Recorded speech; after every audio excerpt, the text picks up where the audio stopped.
Hola, soy Alberto Gironés Ruiz y soy estudiante de la UNED en el grado de Ingeniería Informática. Este es el minivídeo docente modular correspondiente al ejercicio 221 de la asignatura Complejidad y Computabilidad.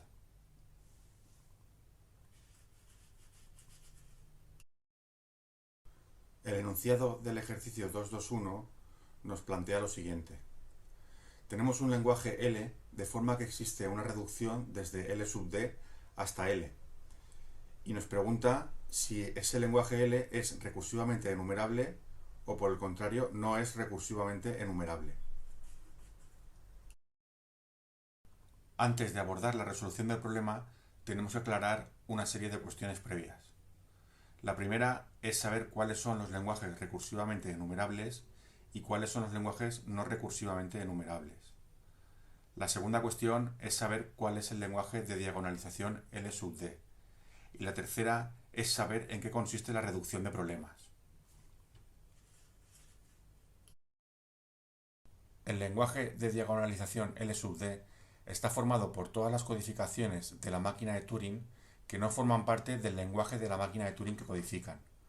O dicho de otra manera, está formado por el conjunto de las cadenas W, tales que la máquina de Turing M, cuya codificación es W, no acepta cuando se proporciona W como entrada.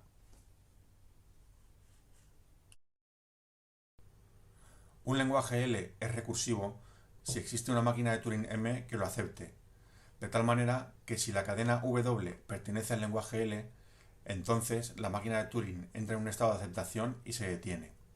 Si la cadena W no pertenece al lenguaje L, entonces la máquina de Turing entra en un estado de no aceptación y se detiene.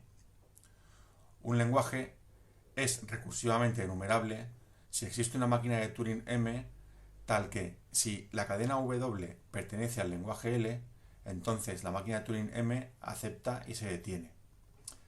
Si la cadena W no pertenece al lenguaje L, entonces la máquina de Turing entra en un estado de no aceptación o no se detiene.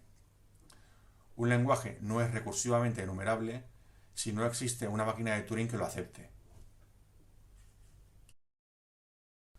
Se puede demostrar, y de hecho está demostrado en el teorema 9.2 del libro Teoría de autómatas, lenguajes y computación, que el lenguaje de diagonalización no es recursivamente enumerable. Y esto es importante para resolver el problema que nos ocupa. Respecto a la reducción de problemas, podemos decir que hay un teorema que nos dice que si tenemos una reducción de un problema P sub 1 a otro problema P sub 2, entonces si P sub 1 es recursivamente enumerable, entonces P sub 2 también será recursivamente enumerable.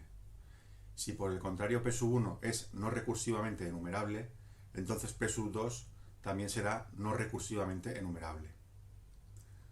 Una forma práctica de describir la reducción de problemas consiste en tomar esta como si fuera un programa de computadora, que toma como entrada un programa P1 y genera como salida un programa P2. Bien, ahora ya estamos en disposición de resolver el problema que se nos planteaba, que decía lo siguiente. Sea L un lenguaje de forma que existe una reducción desde L sub d hasta L. Entonces, ¿L es recursivamente enumerable o L no es recursivamente enumerable? Sabiendo que el lenguaje de diagonalización no es recursivamente enumerable y que tenemos una reducción, según el enunciado, desde el lenguaje de diagonalización hasta L, podemos deducir que el lenguaje L no es recursivamente enumerable y por lo tanto no hay ninguna máquina de Turing que lo acepte. Finalmente, vamos a hacer un resumen de lo que hemos visto en este mini vídeo docente modular. En primer lugar, hemos visto cuál es el lenguaje de diagonalización L sub d.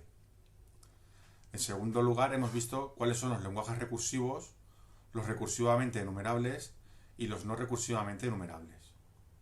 En tercer lugar, hemos visto que el lenguaje de diagonalización no es recursivamente enumerable. En cuarto lugar, hemos visto en qué consiste la reducción de problemas. Y en quinto lugar, hemos solucionado el problema planteado en este mini vídeo docente modular utilizando todas las herramientas vistas anteriormente.